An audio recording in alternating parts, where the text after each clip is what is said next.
Yo, j'espère que tu vas bien. Moi ça va nickel, comme d'hab. Bon, si tu te demandes, oui, je me suis fait couper les cheveux aujourd'hui par ma mère. Donc voilà. Je vais pas te refaire de blabla, je vais te montrer d'abord mes séances de lundi et mardi. Et après je te parlerai un petit peu de la sèche en général. Mais c'est parti pour les entraînements du coup.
Seeing monsters out your window.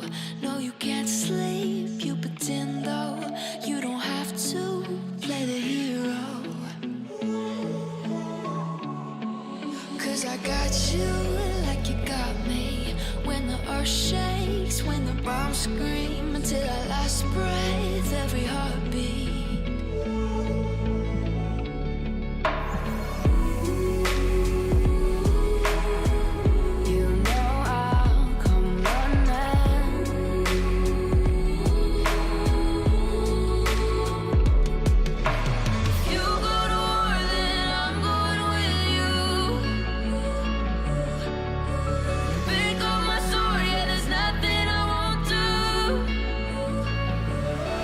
When you found me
Par rapport à mes entraînements, j'ai un peu des baisses de perf sur le bench et le squat. Je trouve ça normal au final parce que je suis encore en déficit calorique, j'ai perdu du poids. Et pour ces deux types d'exercices justement, plus t'es lourd, plus t'es fort. Donc plus je suis léger, plus je suis faible en fait. Donc je serais content de conserver ma force ou alors d'avoir limité la casse, tu vois, sur ces exercices-là en fin de sèche. Et je me suis fixé un objectif, je veux peser 74 kilos sur, là je suis à 76, il me reste 3 semaines et demie, je veux peser 74, voire limite un peu moins de 74, tu vois. Comme ça je finirai mes 10 semaines de sèche en ayant perdu 6 kg et demi, un truc comme ça, donc ce sera plutôt bien. Par rapport au squat aussi, avant que je parle uniquement de la sèche, ça fait 2 mois que je fais une autre technique de squat en fait, genre j'avais les pieds un petit peu plus écartés, je retenais un peu plus la phase excentrique, donc la descente du squat, et ça m'aidait à garder de la tension tout au long du mouvement et du coup à avoir un meilleur transfert de force et pas à perdre l'équilibre en bas du mouvement. Donc sur ce point là c'était mieux, sauf que je vais te mettre un petit peu mes séries à l'écran pendant que je parle, tu les as déjà vues mais je vais te les remettre pour que tu regardes un petit peu en même temps que j'explique. Genre pour le top single qui était à 150 kg, ça passe encore, mais tu vois c'était censé être à RPE 7 et j'ai l'impression que c'était un peu plus. Genre je sais pas si j'aurais été capable de faire 3 répétitions de plus, ça m'étonnerait, tu vois, 2 oui mais 3 je sais pas. Et après le plus flagrant c'est pour mon premier back-off, donc le triple à 135 kg. Genre j'ai les jambes trop écartées en fait et j'ai une espèce de mouvement dégueulasse quand je remonte la barre. Genre mes genoux rentrent énormément, c'est pas du tout une position dans laquelle je suis à l'aise en fait. Et du coup j'ai regardé ma vidéo sur laquelle je faisais 150 kg x 5 il y a 2 mois à la fin de ma prise de masse. Et je regardais un petit peu la technique que j'avais.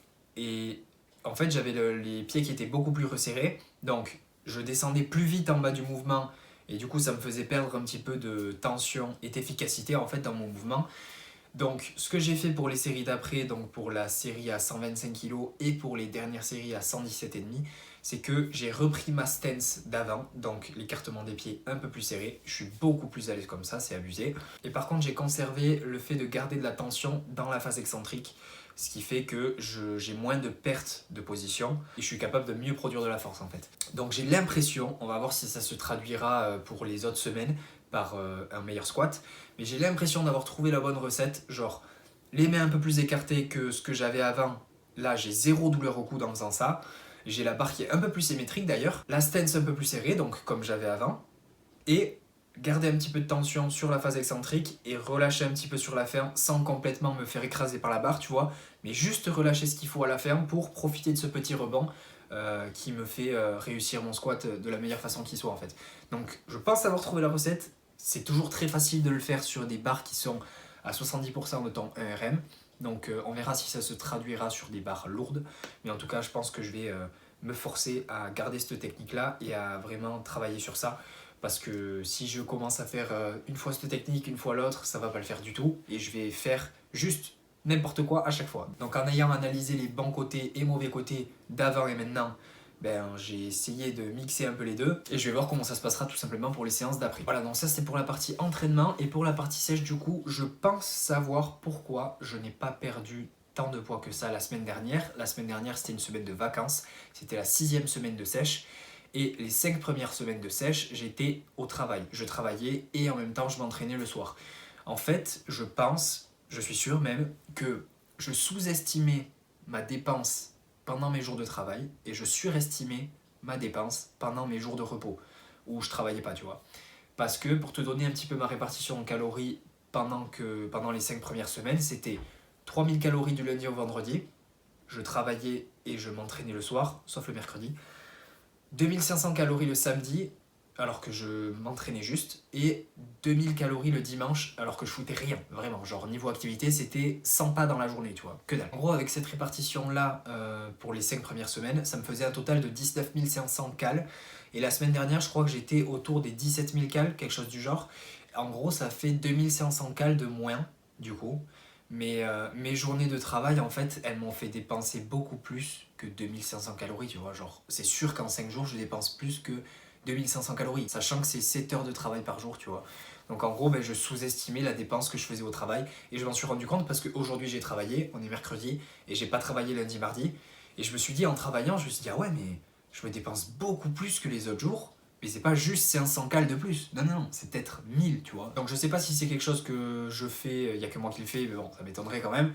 Je pense que beaucoup de gens ont tendance à surestimer leur activité et du coup les dépenses qu'elles font dans leur journée et que c'est peut-être pour ça qu'il y a une différence entre ce que les personnes croient qu'elles vont perdre comme poids et ce qu'elles perdent réellement, tu vois. Parce que là, moi, typiquement, j'ai perdu 400 grammes et ça veut dire que j'avais juste pas un déficit assez gros, quoi. Il n'y avait pas d'heure de pesée ou quoi, non, c'est des excuses tout ça, genre j'avais juste pas un déficit assez gros. Donc c'est plutôt bien d'en avoir pris conscience là, pendant qu'il me reste encore 3 semaines et demie de sèche. Donc là je travaille le reste de la semaine prochaine je ne travaille pas, du coup je foutrai un gros coup derrière la tête à mes calories pour que ça rentre dans mes objectifs quoi, tout simplement. Et normalement ça devrait bien se passer pour le reste de la sèche. Comme je t'ai dit, j'ai envie d'atteindre 74 kg. Pourquoi 74 ? Bon, c'est pas un poids qui dicte si t'es bien ou non dans ton physique. Mais j'ai pour objectif, après cette sèche, pas directement après, mais dans un futur plus ou moins proche, de refaire une prise de masse en fait. Et j'ai envie de démarrer d'un point où je suis relativement sec, pour pas être hyper gras de suite, tu vois. Et en même temps où je suis pas focalisé sur la nourriture et que je puisse être capable de donner le meilleur de moi-même dans mes entraînements, tu vois. Donc je pense que ce spot, ce sera autour des 74 kilos, je pense. Donc c'est ce que je vise pour la fin de ma sèche. Et je vais te reparler dimanche du coup, donc toi ce sera dans 30 secondes, mais moi ce sera dimanche pour te faire comme d'hab une update de comment la sèche se passe cette semaine. Donc du coup aujourd'hui on est dimanche et je vais te faire une petite update comme d'habitude de comment se passe ma sèche, l'évolution de cette semaine. Et par rapport à la semaine dernière j'ai perdu 600 grammes en moyenne je crois, donc en comparant les deux moyennes. Et du coup c'est plutôt cool, je suis à un peu moins de 76 il me semble. Et du coup là il me reste donc 3 semaines de sèche et si je continue en faisant 600 grammes par semaine les 3 semaines, normalement je pourrais arriver à 74 kg en moyenne et ce serait plutôt cool. Toutes les séances que j'ai fait pour finir la semaine, elles se sont plutôt bien passées, donc ça c'est plutôt cool. Je peux bien récupérer parce que je suis encore en vacances là, donc voilà c'est cool. Et du coup c'est la fin de la vidéo, j'espère que tu auras aimé. Si tu as aimé, mets un j'aime, commente pour me dire ce que tu en as pensé. Je te dis à la prochaine, reste positif, peace. Waste another day, eyes on my display. You say we need a change, and I feel that you mean it. You mean